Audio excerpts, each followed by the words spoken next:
फौजी की पत्नी। वो फौजी के साथ ब्याह कर ससुराल आई थी। कुछ ही दिन की छुट्टी मिली थी फौजी को।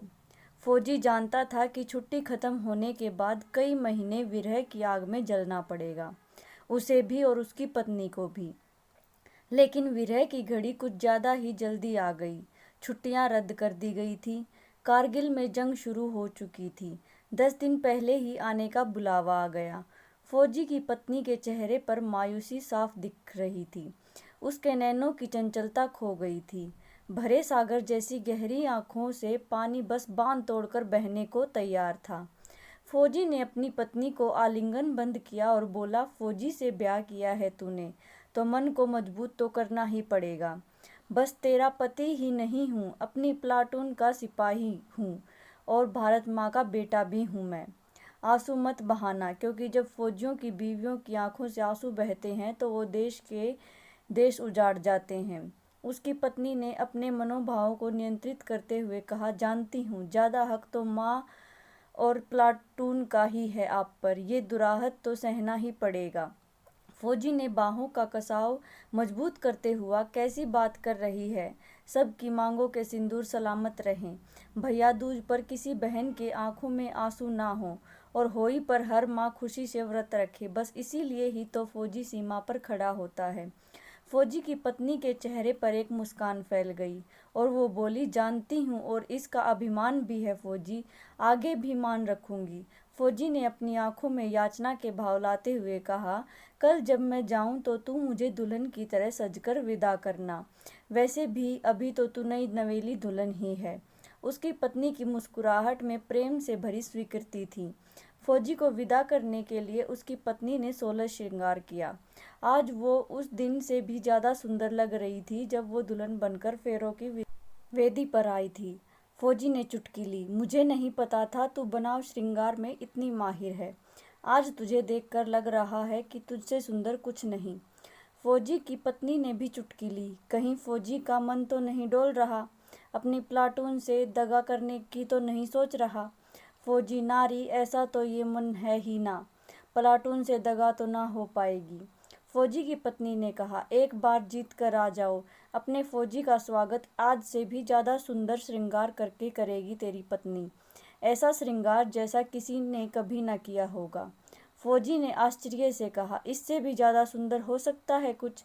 फौजी की पत्नी ने कहा, जीत कर वापस आना और खुद देख लेना। फौजी ने प्रेम से परिपूर्ण मुस्कान से उत्तर दिया, लेकिन कुछ नहीं बोला और मुड़कर चल दिया। फौजी की पत्नी ने अभिमान के साथ कहा, जीत कर ही आना फौजी। फौजी रुका और बिना उसकी तरफ देखे कहा, हाँ जीत कर ही आऊँगा। बस ये नहीं कह सकता था कि मैं तुझे आगे बढ़कर गले से लगाऊंगा या तू मुझे आगे बढ़कर गले लगाएगी। इतना कहकर फौजी चल दिया। फौजी की पत्नी ने उत्तर दिया, जीत कर आया तो तेरी कसम सारी लोक लाज भूलकर तुझे गले से लगा लेगी तेरी पत्नी। फौजी ने चलते चलते ही हाथ हिला के अभिवादन किया। युद्ध चरम पर था। पता नहीं कितने घरों के चिराग अपनी आहुति दे रहे थे इस यज्ञ में। उस फौजी ने भी अपना धर्म निभाया। जो भी शत्रु उसके सामने आए वो धराशायी हो गया। जितने घाव फौजी के शरीर पर बनते थे उसका रूप उतना ही विकराल हो जाता था। काल प्रतीक्षा कर रहा उसकी पूर्ण आहुति की इस राष्ट्रीय यज्ञ में, लेकिन शायद उसके विकराल स्वरूप को देखकर काल भी ठिठक गया और जब तक उस फौजी ने मोर्चा न जीत लिया काल भी उसके निकट नहीं आया। फौजी अपने प्राणों का उत्सर्ग कर चुका था। उसका चेहरा तेजमय था। फौजी का मृत शरीर के घर लाया गया। ऐसा कोई नहीं था जिसके नेत्रों से अश्रुधारा ना बह रही हो। पूरे गांव को गर्व था फौजी की वीरता पर। पीढ़ियों तक उसकी वीरता के किस्से गांव का मान बढ़ाएंगे। फौजी की पत्नी आई और कपड़ा हटाकर फौजी का चेहरा देखा।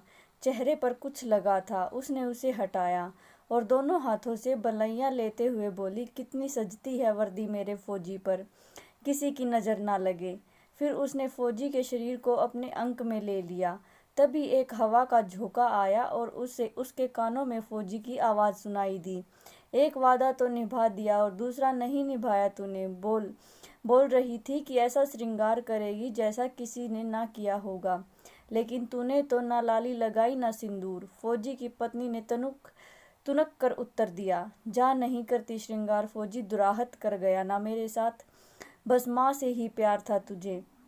फिर उसने फौजी के चेहरे को अपने हाथों में लेकर कहा, तेरी वीरता के मान का ऐसा श्रृंगार चढ़ा है फौजी की अब किसी श्रृंगार की जरूरत ही नहीं। तूने अपना खून बहाया तो मैंने अपना सिंदूर वार दिया भारत माँ के चरणों में। तुझसे एक रत्ती भी कम नहीं है भारत माँ से मेरा प्यार फौजी।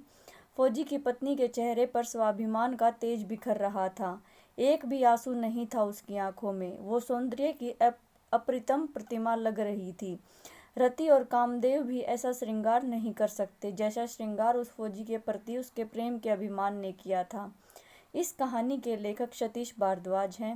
वेबसाइट का लिंक मैंने डिस्क्रिप्शन में डाल दिया है। ऐसी ही और स्टोरीज के लिए प्लीज़ चैनल को लाइक, शेयर एंड सब्सक्राइब ज़रूर करें। Thanks for watching.